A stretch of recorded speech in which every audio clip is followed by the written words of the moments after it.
Okay, we will get started now. So welcome everyone to today's ASEG webinar hosted by the FedEx. So at the beginning, I'd like to acknowledge the traditional owners of the land on which we meet today, which for Marcus and myself is Ngunnawal and Ngambri land, and pay my respect to elders past and present. I would also like to extend that respect to any Aboriginal and Torres Strait Islander people who are present today. So today, Dr. Marcus Haynes is going to be giving a talk on the Bayesian reappraisal of the Australian heat flow, insights on science, questions and inverse modelling. But before that, I'd like to do a couple of bits of housekeeping.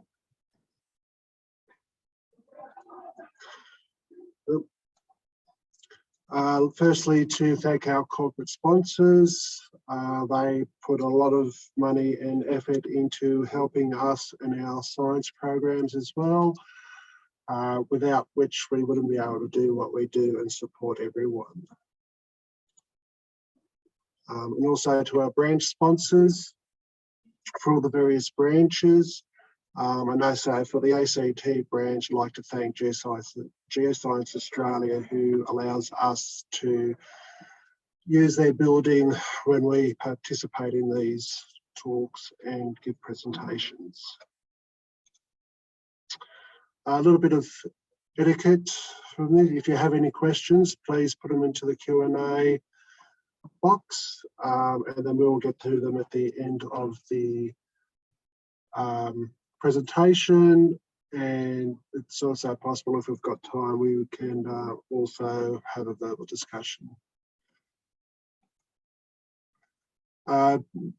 For benefits of being a member, you get access to our journals, Exploration Geophysics and Preview.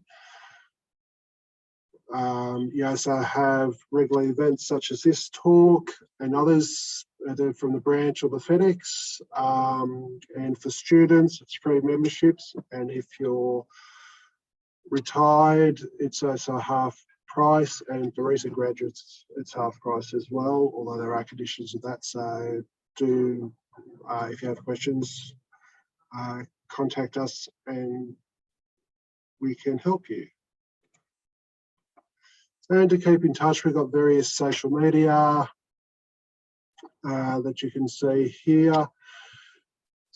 And it's very easy to keep in touch. And there's with the newsletter, it'll allow you to see what is upcoming. But with all that done, I will pass on to Marcus. Thanks, Phil. I'll just get my screen up.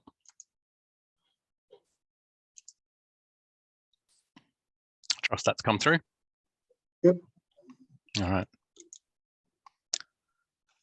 In geophysical inversion, we use the physical properties of the Earth to image its internal structure and composition, with the aim to learn something about its nature.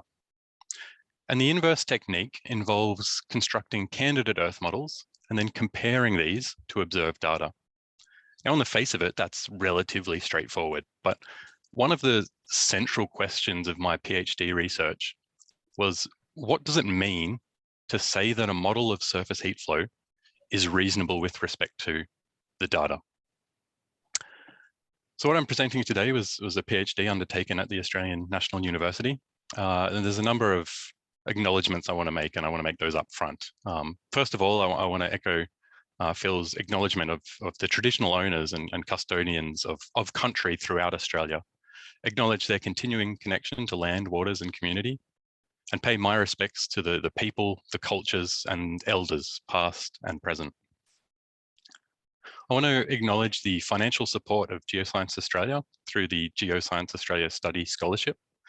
I want to thank my supervisors, Malcolm Sandbridge and Graham Beardsmore, as well as my panel, Andrew Valentine, Kerry Gallagher, Anthony Budd.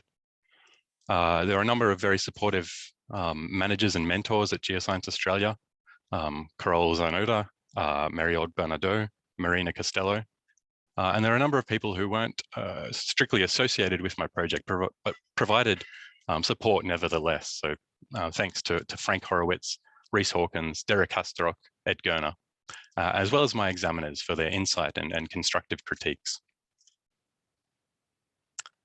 Before I get to the problem statement, some Geothermics 101. In Australia's stable intraplate setting, the flow of heat through the lithosphere can be assumed to be dominated by conduction in a time-invariant steady state. Conductive heat flow through a solid is described by Fourier's first equation of heat conduction.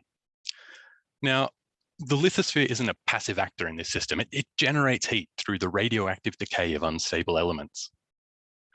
So when we observe heat at the surface of the Earth, what we're imaging is the signature of a deeper mantle convection overprinted by the integrated heat production within the lithosphere.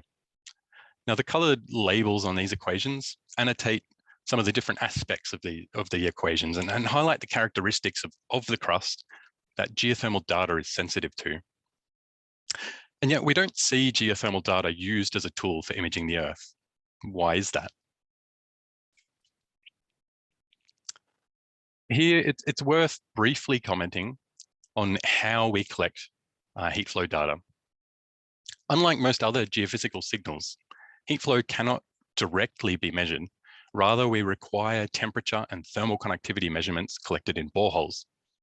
This is very expensive and, in general, has forced a reliance on industrial data collection during the exploration for petroleum and mineral resources.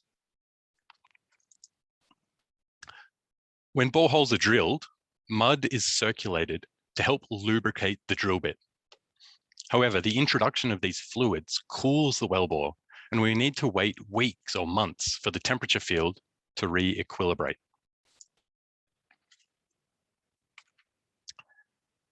In an ideal setting, we might then have detailed temperature logging, lithological descriptions, and core sampling, enabling multiple heat flow calculations over different intervals. This is the interval method. Unfortunately, in most cases, the expense of having a field crew waiting for thermal re-equilibrium is prohibitive. Most boreholes need to be plugged, rehabilitated, and abandoned. A more usual situation is shown in this figure to the left, where you might have a number of discrete temperature measurements. In this case, the green circles represent temperature measurements made during drill stem testing. They're measuring the temperature of formation fluids flowing into the borehole. The blue circle is an corrected, unequilibrated temperature measurement, while the red circle comes from the cement bond logs for the borehole.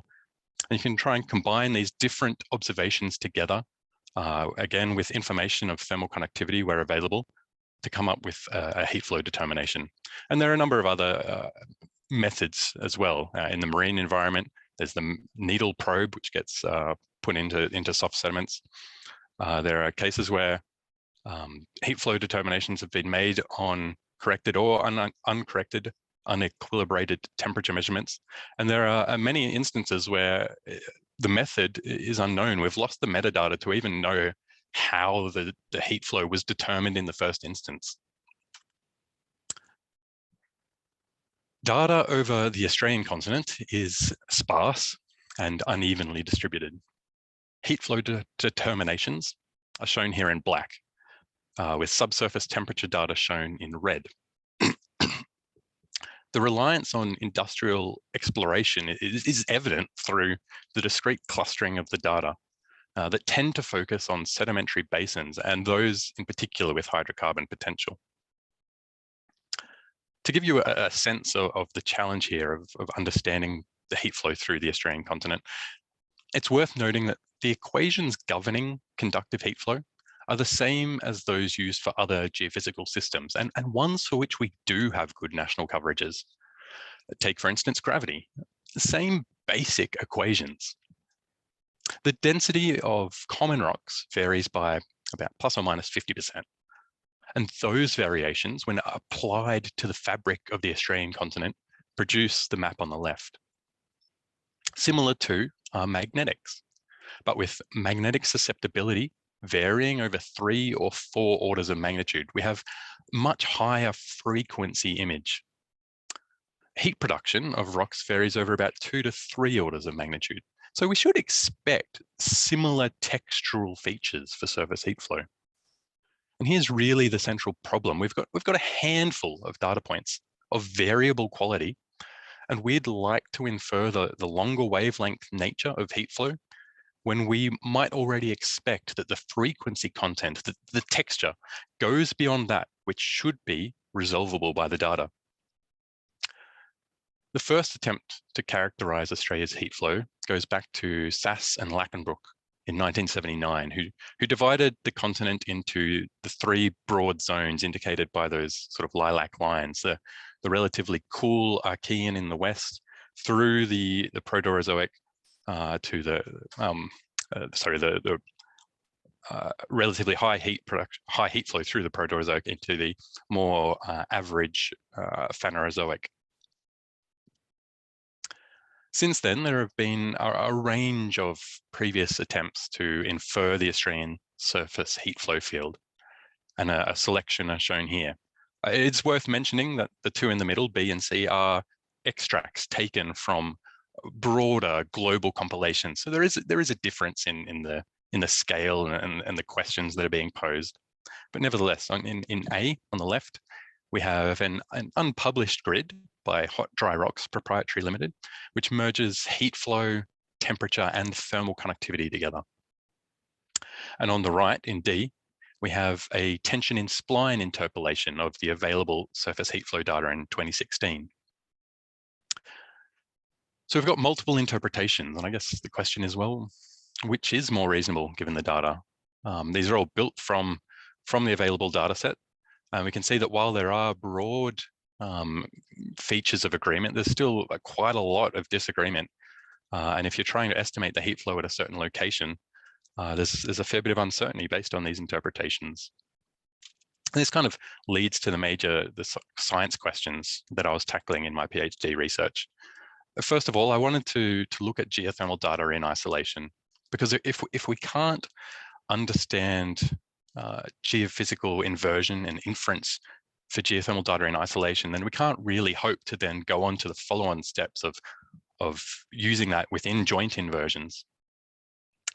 So the first sort of major question here is, well, what level of spatial complexity is supported by our available observations? And the follow-up to that is, if we're going to use this within an inverse framework, if we're going to propose new models, new Earth models that will have surface heat flow fields, how can we measure consistency with the available data, given what we know about the various data quality issues? Many of the problems that I've outlined here are particularly well suited to being tackled within a Bayesian statistical framework. The Bayesian statistical framework views probability as representing plausibility or degree of belief. Central to the Bayesian approach is the recognition that while there is a single true Earth, our knowledge of this will always be imperfect.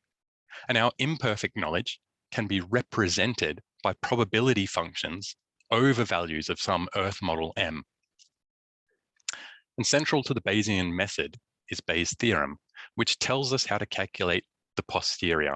That is, how our belief in the values of the model are changed given the observation of some datum D.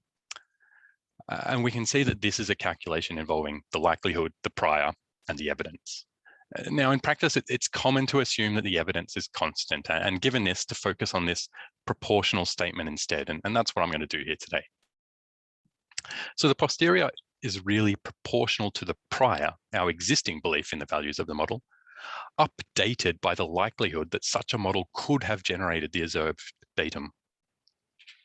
Now I'm going to take this equation, I'm going to stick it into the top right-hand corner of the slides and use it to frame the rest of the talk as I move through the various components that are needed to complete this equation with reference to the Australian surface heat flow field. I've talked about the data already, so let's start with the model. To establish a conceptual model for the problem, it's useful to look back and see how others have handled this in the past. And we can start with some global studies.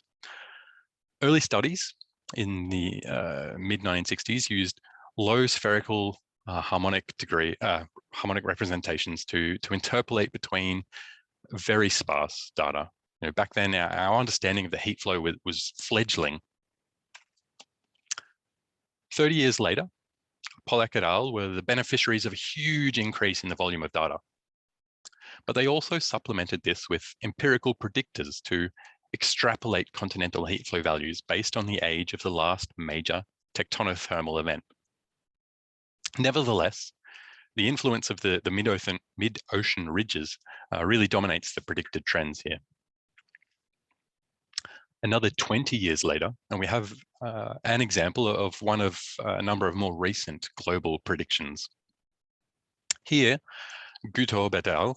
Move away from spatial interpolation and instead impute heat flow values on the basis of similarity metrics defined over 20 different geological and geophysical global data sets. It's a bit more of I suppose, an AI approach.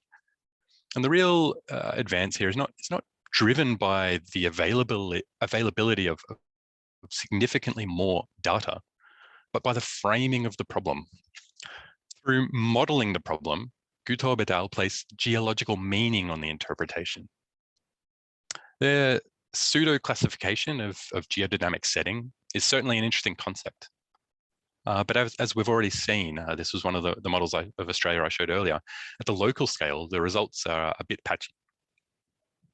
In sensitivity testing, Gutob noted the importance of lithospheric thickness in driving these predictions. So, is there something there? The lithosphere itself is thermally defined. We have the transition between the conduction-dominated thermal regime of the lithosphere into the convecting asthenosphere. So, it makes intuitive sense that we might expect there to be some relationship. When I've talked to people about my project, this is often the first place people go. And yet when we plot up surface heat flow against lithospheric thickness estimates, absolutely nothing. But there have been other models that have tried to draw relationships to aspects of lithospheric and crustal structure. And in particular, this idea of linear heat flow provinces from about the 1970s, when people began plotting up surface heat flow, that's QS, against estimates of crustal heat production made in the same location. And they got these incredibly striking linear relationships. And the simplest explanation was, although we must have some constant heat production within the crust down to some depth, probably the base of the crust, the moho, where it drops away, becoming negligible. And so you can get this nice trend that you see. But the problem was that one of the places amongst many that this relationship was observed was in the Sierra Nevada in the western US, where across different granitic batholiths, you have hugely variable rates of erosion, and yet the trend still held. So it didn't quite make sense. So it became popular to switch to an exponential model of heat production that decays with depth, that allows this differential erosion to make sense. And this took hold to the extent that there were causal mechanisms that were put forward to explain this exponential decay, whether it's the fractionation of the trace elements in Plutonism, or is it signatures of alteration driven by the circulation of meteoritic hydrothermal fluids. And while, in some sense at a bulk crustal level, this sort of decay might hold true, it certainly doesn't hold on, in a site-specific localities where we're taking these, where we're actually capturing this relationship. And it's not consistent with the rates of heat production that we see in available data. For instance, in super deep boreholes, on the order of 5 to 10 to 12 kilometers thick, where what we see is relatively constant, but stepwise discontinuous heat production rate that are largely correlated with changes in lithology and not necessarily in a decaying trend. So at the end of that, we seem to be having trouble converting some of these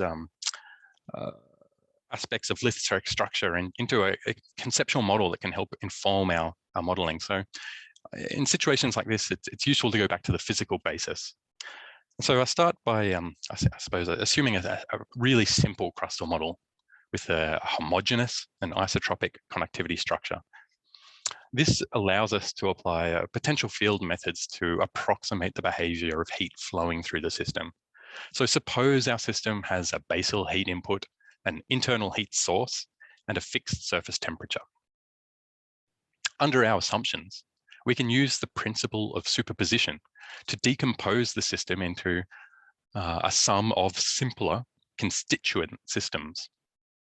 Now, the central system here considers the influence of the internal heat source in isolation. And it wouldn't matter how complex the distribution of heat sources could be, this superposition always allows us to decompose into individual heat sources. Heat flows radially from the heat source, diminishing in value as it does to preserve the total flow of energy.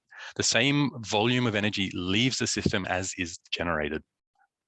There's a symmetry to the mathematics describing the flow of heat in this system, and that leads to the principle of reciprocity. It simply means that if we pick any other cell in our model, then the volume of heat flowing through that is the same as that which would flow through our reference cell had the location of the heat source been switched.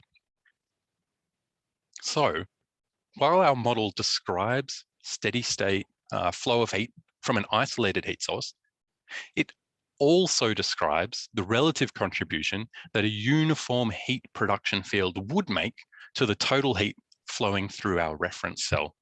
Now we can take this latter concept, we can apply it to the area sampled by a typical heat flow determination. And in doing so, we define the sensitivity kernel for surface heat flow. It shows a number of things. It shows that heat flow measurements are particularly sensitive to the heat production within a relatively small volume around the borehole. It shows that as long as there's some correlation between the surface heat production and this smaller volume, then the linear heat flow relation is going to be an emergent property.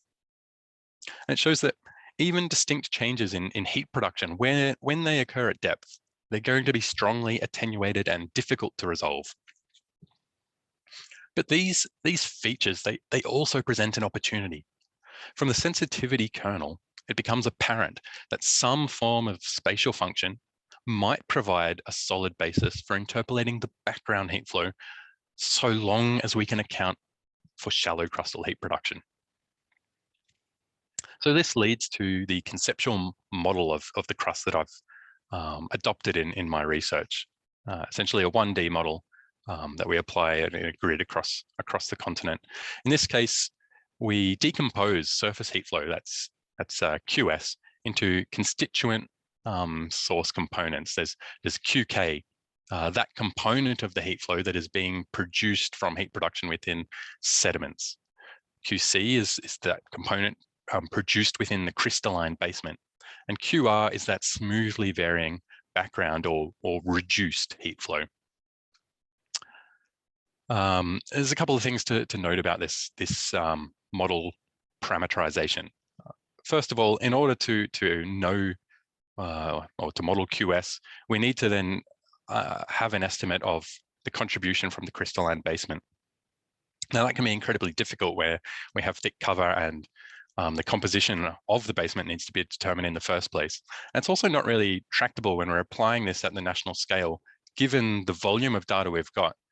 To have to solve all of these elements on a specific grid, it's a huge number of model parameters. So to generalize that a little bit, to reduce the number of model parameters and make the problem tractable, we need to come up with some simplifications. And so rather than modeling QC directly, I've grouped the crystalline basement into major crustal elements with the intent that these will be informative about the general sort of population statistics of heat production, that we might be able to compare and contrast general heat production between, say, the Yilgarn or the globally anomalously high crustal heat productions in the Proterozoic through Central Australia. The other thing to note is in the error model that I've adopted here. Often we see sort of absolute error values adopted in geophysics. And I think that makes a lot of sense where errors are dominated by sort of measurement or equipment errors. They're sort of uniform, and consistent across a data set. But when thinking about the types of data quality issues that I've already flagged, where it's big variances in the amount of data that's available to estimate heat production, or whether it's breaches in the assumption, we're assuming a conductive heat flow, but if there's the circulation of water, that's going to enhance or depress the true heat flow. So I tend to adopt in this research a proportional error term, and we'll get to that a bit later on. When it comes to the parameterization of that smoothly varying background, the inference of, say, a 2D surface and its complexity within a Bayesian framework has been an area of active research for at least the last decade. There are numerous models, but the one I've adopted in this approach is that by Hawkins and Sandbridge in 2015. It's the transdimensional tree structure, and really what it's talking about is it's decomposing a 2D image into a hierarchy of pixels that have increasing granularity as you go deeper into the tree structure. And that allows you to represent the complexity in the image that is supported by the data. You're not producing an image that's too smooth. You're not producing an image that has too much structure.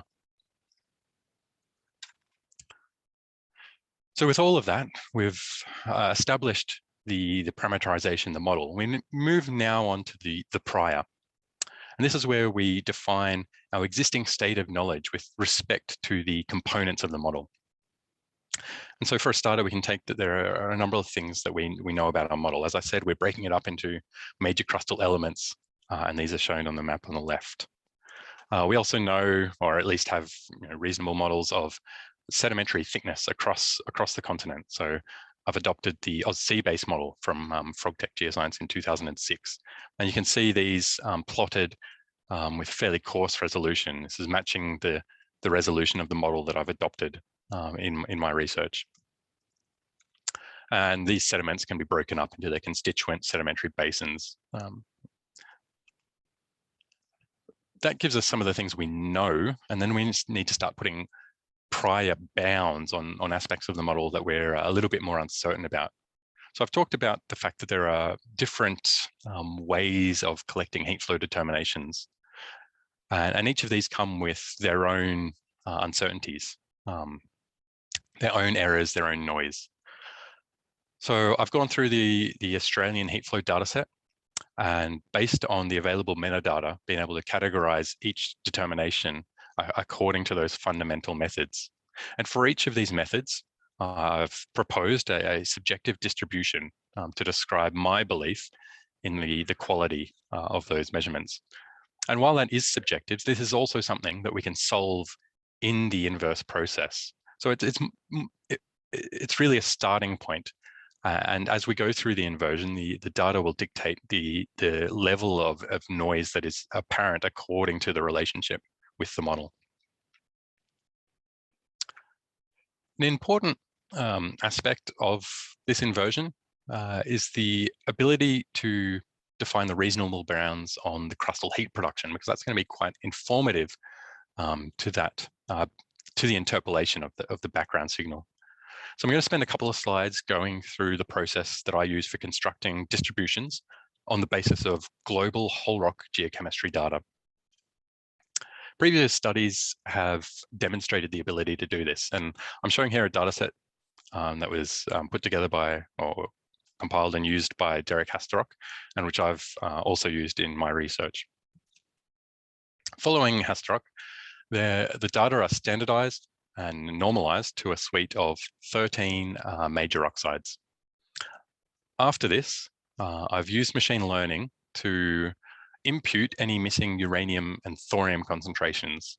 Now, these trace elements are required for understanding the heat production, but they're often missing from a lot of whole rock geochemical measurements. This is an important step because it means that the populations that we build up are statistically well behaved. But there are still two factors that need to be considered before we can use this data to constrain my modeling. One, you can see that there's a lot of discrete clusters in this data, and I'm interested in how this sampling bias has an impact on the apparent statistics that I observe. And two, these are individual point measurements, and I'm trying to model bulk volumes of the crust. So how do you upscale the information so that it appropriately informs the intent of the geophysical inversion? To tackle these questions, I borrow a technique from geostatistics called grid cell declustering, in which regularly gridded cells are used to group and reweight the dataset so that it is more representative of the area sampled rather than the sheer number of points. To use this on global data, I make use of a geodesic grid. These have been used in the geosciences for decades. Their advantage is that the resulting grid mesh is approximately equal area while also maintaining approximately circular grid cells. To determine the appropriate grid resolution for this technique, I perform a sweep, starting with the coarsest grids, an example is shown on the left, and moving through finer and finer, as you can see an example on the right. And you can imagine sort of at the limits, if we have a single grid cell covering the globe, then each data point is equally weighted and any sampling bias is at its maximum.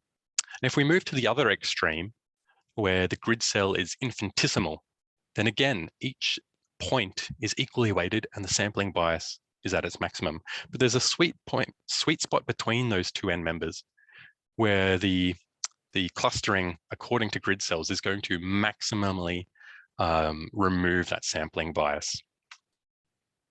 So I'll show you an example of the application of that technique here. And there's a lot going on in this graph, but I'll talk through some of the main points. First of all, just focusing on the thick blue line, you can see that it starts at a certain value on the right-hand side, in this case, corresponding to the coarse grid cell mesh. So I've swapped the figures in the background. It diminishes and then returns to approximately a similar value. And it's exactly that phenomenon I was just describing. We can pick off the deflection point in these curves to come up with an estimate of where those sampling bias errors are maximally reduced from the data set. The band around this line just represents multiple realizations of this technique as we perturb the random grid mesh to see how that has an influence on the overall results. The second thing we can do with this technique is called a change of support. And this really allows us to set the variance in the data so that it reflects the bulk volumes of rock that are modeled in our inversion, rather than the small samples that are analyzed by whole rock geochemistry. So in this case, it's just a matter of picking the grid cell mesh that corresponds to that I've used in my inversion, comparing, contrasting the variance between what you get at the bulk global scale compared to what you get at this grid cell mesh, and making appropriate compensations. The end result is shown here.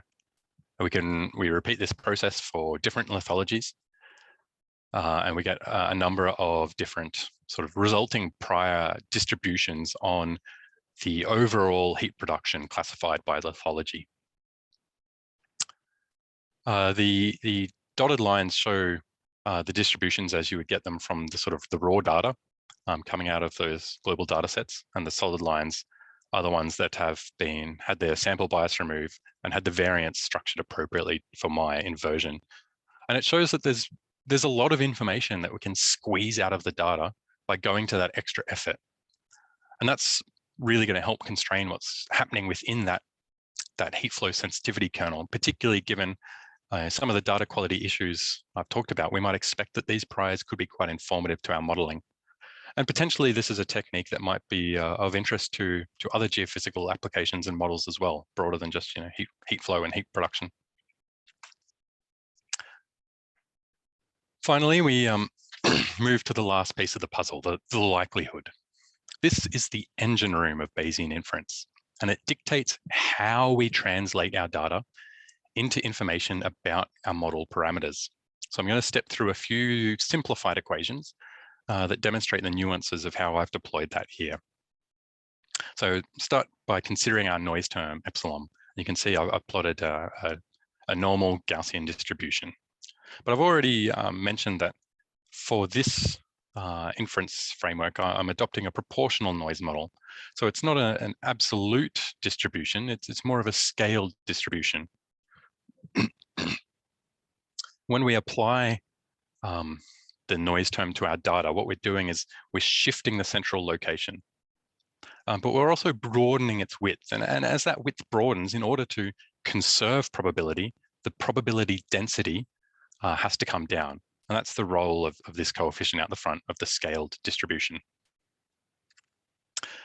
Now, in my problem, the surface heat flow was decomposed into 3 constituent components: sediments, basement, and background.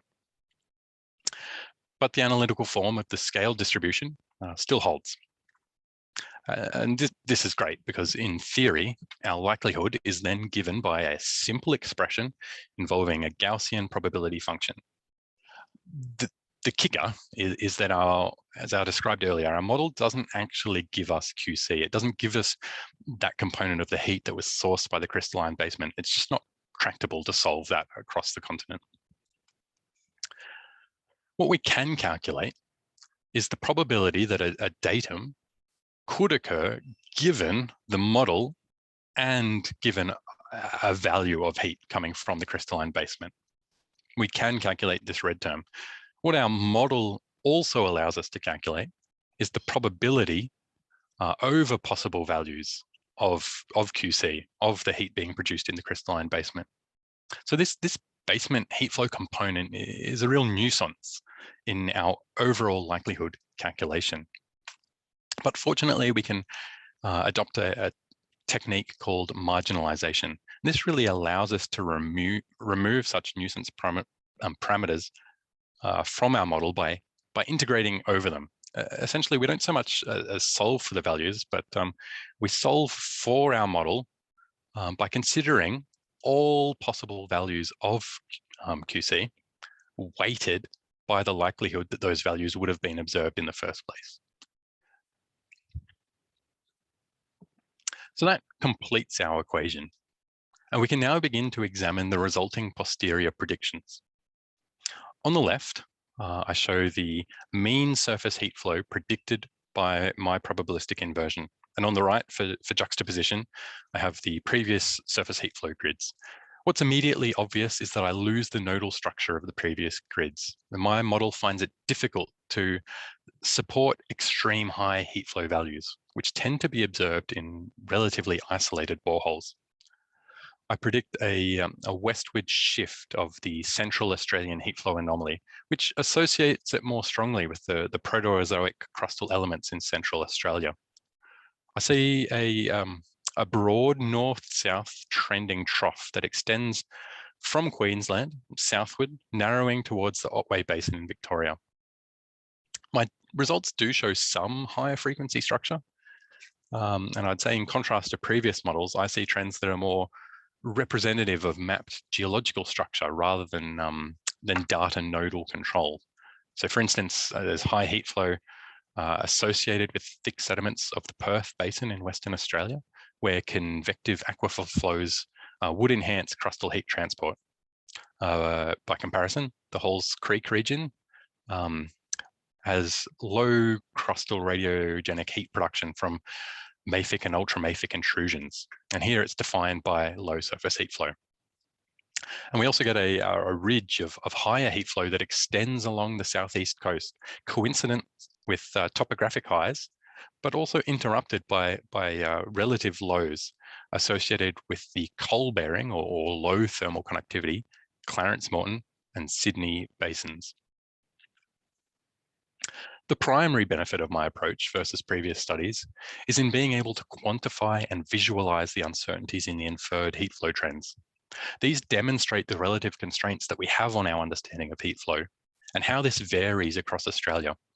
You can see that there is less confidence in the heat flow field for Northern and Western Australia and more confidence in Southern and Eastern Australia.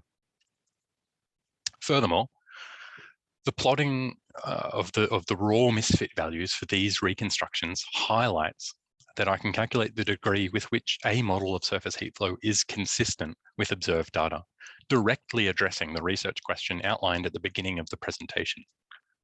Ranking of these reveals that the highest magnitude of misfit correlate to lower magnitude of surface heat flow observations.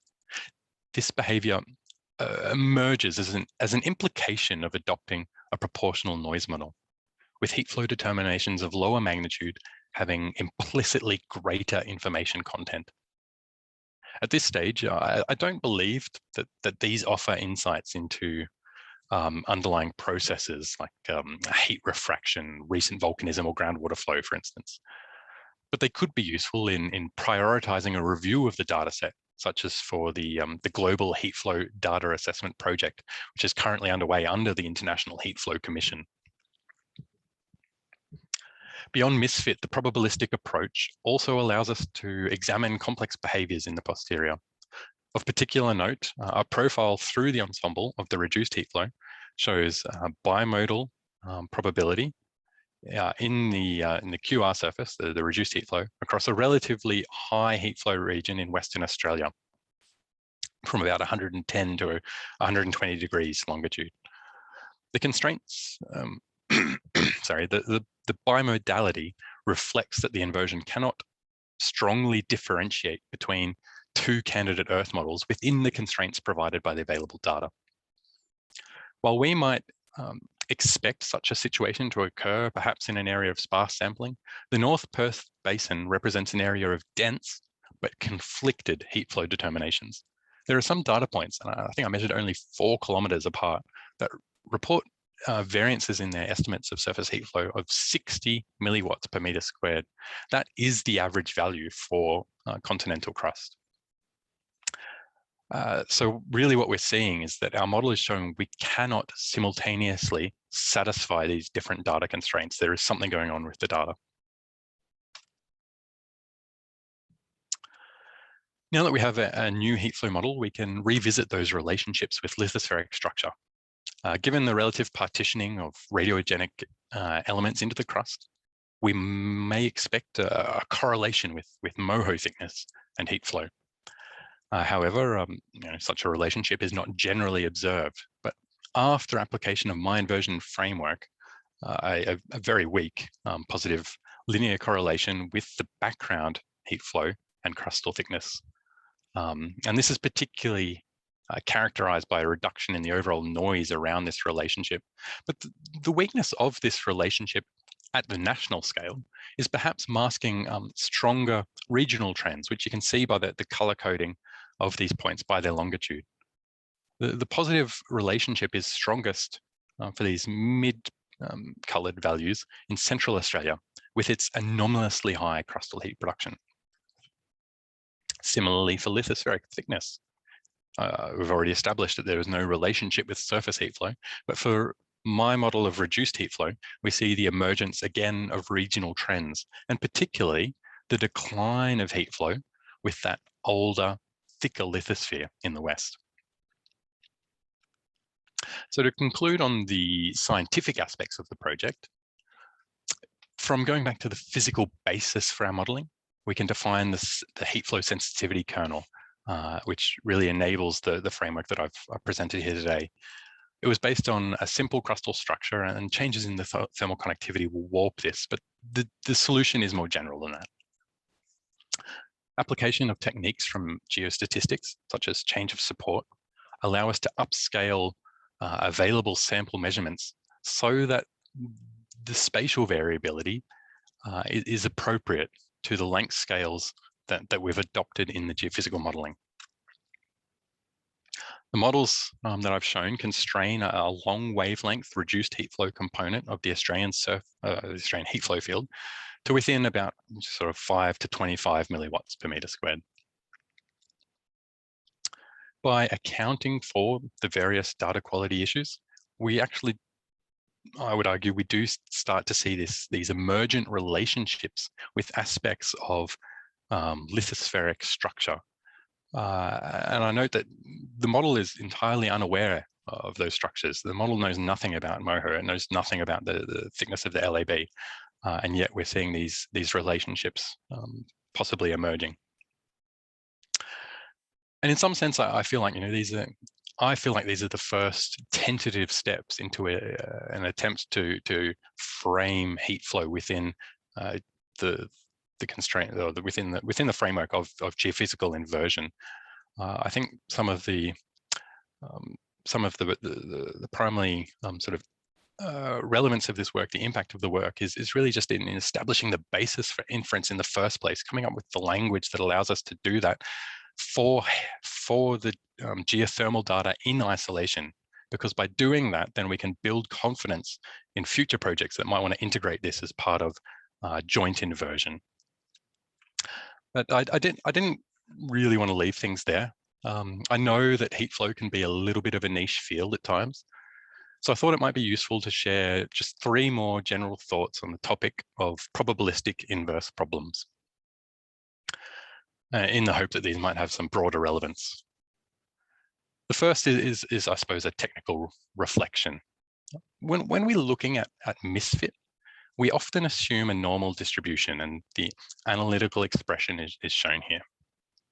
If noise is consistent across a data set, then that coefficient at the front is also constant and can be ignored. And it's common practice to see studies using, this chi-squared function, or chi-squared version of a misfit function. But I would put to you that if there are different classes of data noise, and you can consider these 4 distributions to the right, then the normalizing coefficient is crucial in scaling the probability density to enable parsimonious joint inversion, so that we're looking at the data sets according to the relative weightings that are supported by the data themselves. And as we're moving to ever more sophisticated algorithms, it's important to be aware of when some of these old conventions may no longer be applicable. My second reflection is, I suppose, the bane of Markov chain Monte Carlo methods, of probabilistic inference methods that require sampling, and this is convergence. And I argue that anyone who's applying these methods should be able to demonstrate convergence. So what is convergence? It's this idea that we're drawing samples from our model space. We should reach a point where we're pretty confident that any samples we're going to draw into the future already look like the ones that we've drawn in the past. So there's really no value in continuing.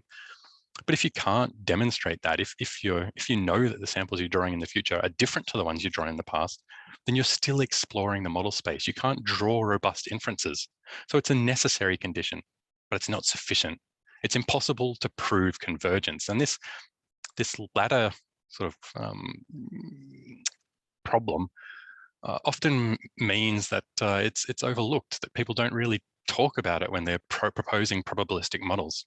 And where people do demonstrate convergence, what we typically monitor is convergence in the posterior likelihood.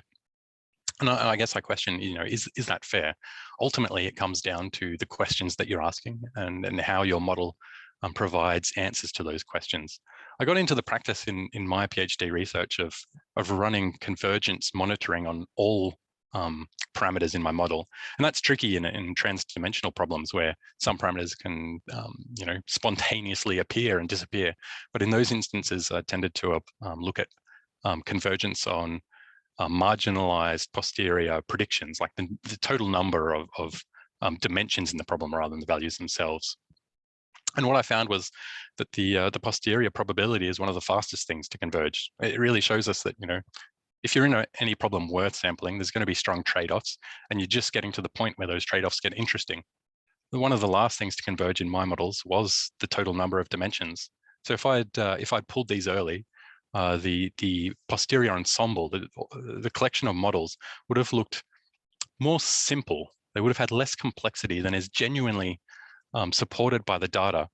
So I think it's important there to reflect on the importance of convergence and how it impacts on the questions that you're asking. The equation I've shown here is just the Gelman-Rubin statistic. I'm a fan of it, but each to their own, whatever you'd like to apply, but just think about the implications. And my last idea, I suppose, is my dangerous idea. So we have here a generic misfit function sandwiched between two cliches. Now, these cliches have been quite useful over many years in informing general approaches to modeling.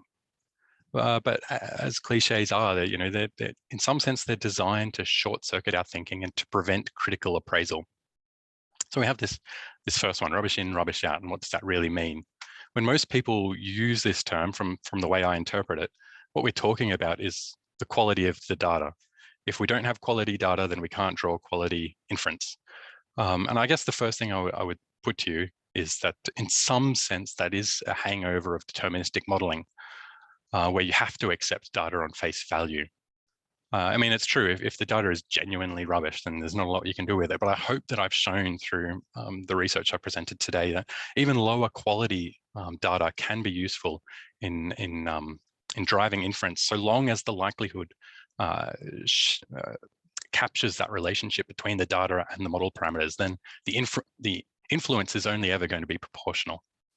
But one thing people don't often talk about when I hear this phrase is some of the other aspects of the modeling approach, the types of questions we're asking, how we construct our model, the relationship between the parameterization and the questions that we're asking. There are a lot of other aspects of the approach that require consideration, and rubbish in, rubbish out also applies there as well. And then we have the other cliche, I suppose, that everything's wrong, all models are wrong, some are useful. And I guess I question, what drives the utility of a model? Ultimately, it's not strictly the quality of the data. It's not strictly the precision with which the model captures the complexity of the real world.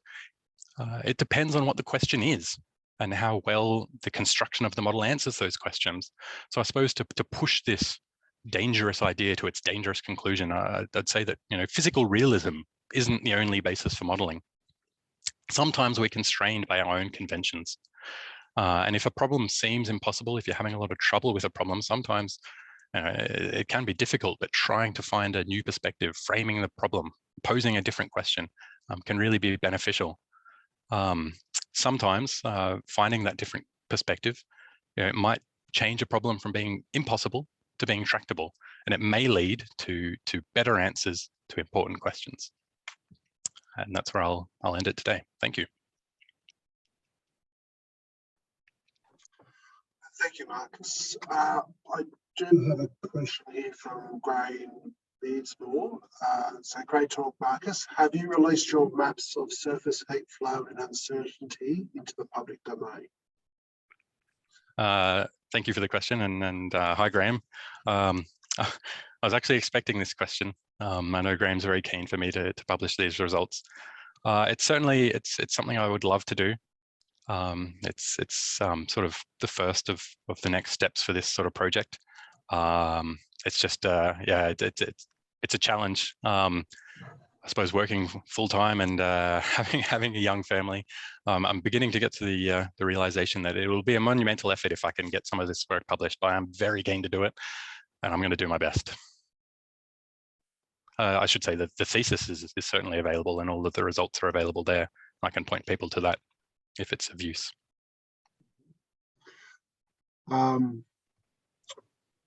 So just while we wait for any more questions, there are a couple of comments of the excellent talk.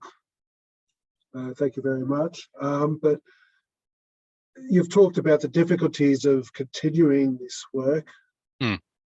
So what would be next if you're able to do it? Yeah, there are a few things I sort of I proposed in my thesis. I think the first thing to comment on is I mentioned earlier that there's this global sort of data assessment task force that's being run under the International Heat Flow Commission. And I think some of the results that I've shown today and some of the other work in my thesis that I haven't talked about could really work alongside that activity. So I think there is real scope to go back to legacy data, and I'm very supportive of that global attempt that will put everything into a consistent database that captures not just the value of the determination, but all of the important components that have gone into reaching that determination. Because the results that I've presented will allow us to go back to that legacy data and reappraise some of those estimates and importantly reappraise their uncertainties, which feeds back into the process I was showing in terms of using those data to inform our understanding of the heat flow field. So I think that there is a lot of value that could be leveraged there. A couple of the other things that were on my mind, I proposed in the thesis looking at covariance between data points. I think covariance is a little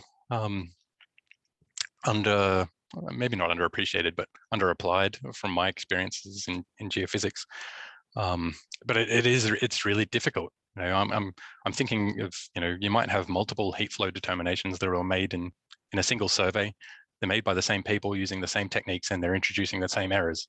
But when I'm trying to apply that in my national grid, they're coming across as independent data points, and that's creating a false sense of believability in those results. So if there's some way to capture that covariance in the quality of data, that would go a long way. And finally, I think now that we've got these first steps at a heat flow geophysical approach, we could begin to look at integrating other data sets, joint inversion, particularly data sets that are going to provide a lot more constraints on what's going on in the crust and tying that back to crustal heat production. I think those are probably the major steps that I would take. Okay, thank you very much, Marcus. There are no more questions in the questions chat, so we might leave it there. So thank you very everyone for attending, and thank you for such a great talk, Marcus. Thank you.